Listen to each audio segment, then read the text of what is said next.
গভীর রাতে বাড়িতে চড়াও হয়ে বাড়ি ভাঙচুর। শুধু তাই নয়, সকাল হতেই দিনের আলোয় হাতে মোটা লোহার রড নিয়ে হুমকি, দাদাগিরি।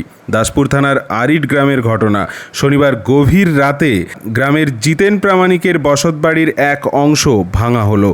এলাকার চোলাই ব্যবসায়ীরা একত্রিত হয়ে এই কাণ্ড ঘটিয়েছে বলে পরিবারের অভিযোগ। এলাকায় অবৈধ চোলাইয়ের ঠেক। দিনে রাতে মদ্যপদের অত্যাচারে জর্জরিত গ্রামের দোলইপাড়ার গৃহবধূরা বারে বারে থানায় অভিযোগ জানায়।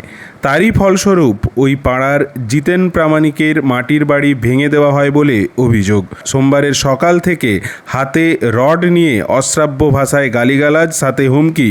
এই ঘটনায় কোনোভাবেই পুলিশে অভিযোগ জানানো যাবে না। চোলাইয়ের বিরুদ্ধে গ্রামের মানুষ আওয়াজ তুললে এভাবে বাড়ি ভেঙে দেওয়া হবে? আতঙ্ক কাটিয়ে গ্রামের গৃহবধূরা ফের কোমর বাঁধছেন। সমস্ত বিষয় নিয়ে দাসপুর থানার দ্বারস্থ হচ্ছে ওই পরিবার। এখন দেখার, চোলাই ব্যবসায়ীদের বিরুদ্ধে কতটা কঠোর ব্যবস্থা নেয় পুলিশ প্রশাসন। বাবলু মান্নার রিপোর্ট, স্থানীয় সংবাদ, ঘাটাল। বলুন।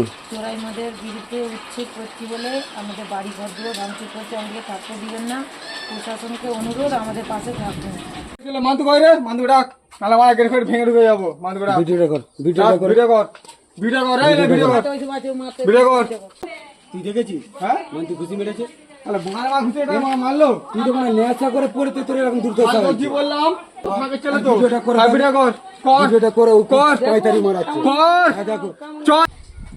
আমাদের এখানে ঘটনাটা ঘটেছে, আমরা চড়াই মোড়ের বিরুদ্ধে আছি বলে ওরা সেটা মানছে না।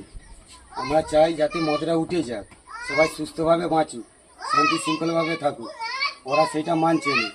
ওরা না মানার কারণে ওরা সাজাচ্ছে। অনেকবার আমাকে সাজিয়েছে। অনেক আমাদের পাড়া আছে, 3-4টে পাড়ায় মদ তোলা হয়। আমাদের একটা পাড়া পরামানিক পাড়া থেকে আমরা এই সিদ্ধান্তটা নিয়েছি, মানে দুর্গন্ধ থেকে বাঁচার জন্য, মদ তোলার জন্য আমরা সিদ্ধান্ত নিয়েছি। আর ওরা সেটা মানছে না একদম। ওরা না মানার কারণে ওরা ধমকি দেয়, সবসময় ধমকি দিয়ে দেয়। তা দিনের বেলা কিছু করতে পারেনি। ওরা রাত্রে এসে এরকম রাত্রে শুয়ে আছি 1টা-1:30টার সময় এরকম, এই যে আমার বাড়িটা দেখুন এরকম ভাঙচুর করে গেছে। আমরা থাকবো কী করে এই ভাঙা বাড়িতে? এমনি আমরা গরিব মানুষ টলি টেনে খাই, এক্ষুনি টলি টেনে এলাম, বর্ষায় কাজ হয়নি, তাহলে আমরা কী নিয়ে থাকবো? এই যে ঘর দুয়ার ভেঙে যাচ্ছে তারা। আমরা সবাই মিলে একসাথেই যুক্ত আছি। আমার বাড়ি আর আমাদের বেড়া ছেলেটাকে রাস্তাঘাটে দেখলেও সমস্যায়, রাতে ভিতরে সমস্যাচ্ছে। তারপরে পাচ্ছে নি, আরও 10-15 জন আছে, তারাও আমাদের সাথে যুক্ত। তাদের বাড়িটা গিয়েছিল, পারছে নি বলে। আমার বাড়িটা মাটির বাড়ি ছিল, ভাঙচুর করে দিয়েছে, মারতে পারছে নি বলে।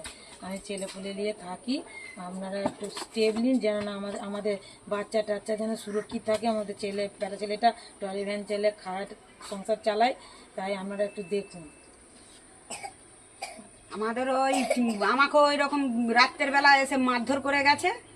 হ্যাঁ, ছেলে পুলে আমার 2টো ছেলেকে মেরে এই যে কোদালটা নিয়ে কাটতে এসেছে। হ্যাঁ, সবাই মিলে ছাড়িয়ে রেখেছি। আবার ওই তো গালাগালি পেরে পেরে যাচ্ছে। আমি কিন্তু ছেড়ে কথা বলবো না। বলেছি বলে ওই কোদাল নিয়ে কাটতে এসেছে। কালকে এই দিদি ভাইটাকে কালকে মেরে দিয়ে গেছে। এরকম করে অত্যাচার করলে কি হয়? এরকম করে যে অত্যাচার করছে, ভাল লাগছে এরকম করে? আমাদের বিরুদ্ধে কেউ নেই, আমরা 2-4 জন পেয়েছি। আরও চাইছি কেউ আমাদের সহযোগিতা করুক। সরকারের কাছে একটাই আবেদন আমার, সরকার থেকে যেন এই স্টেপটা নেয়। সরকার থেকে যেন যাতে না এই গন্ডগোল, হ্যাঁ, এইসব যাতে না হয়, আমরা সেটাই সরকারের কাছে আবেদন চাই। আমরা যাচ্ছি, যেখানে যাচ্ছি আমাদেরকে বলছে তোমরা হাতা যাও, এই করছে করে আমাদেরকে এই 10 দিন কাটিয়ে দিচ্ছে। আমাদের এখানে কোনো স্টেপ নিচ্ছে নি। আমরা চাই একটু স্টেপ লুক আসুক। সে যে আমরা ওইসব মানে ওই বিরুদ্ধে যাচ্ছি বলে বেশি অতিরিক্ত হচ্ছে, যেটা কম ছিল তার থেকেও বেড়ে গেছে। আর যেখানে যাচ্ছি আমাদেরকে ফলো করছে, আমাদেরকে ফলো করে আমাদেরকে সবসময় গার্ডে রাখছে। বাচ্চা কাচ্চারা স্কুল প্রাইভেট যেতে পারছে না, ভয় করছে। আমরাও বেড়াচ্ছি, ভয় লাগছে। তো আমরা স্টেপ নিন, আমরা এটাই চাই আপনাদের কাছ থেকে। ঠিক আছে।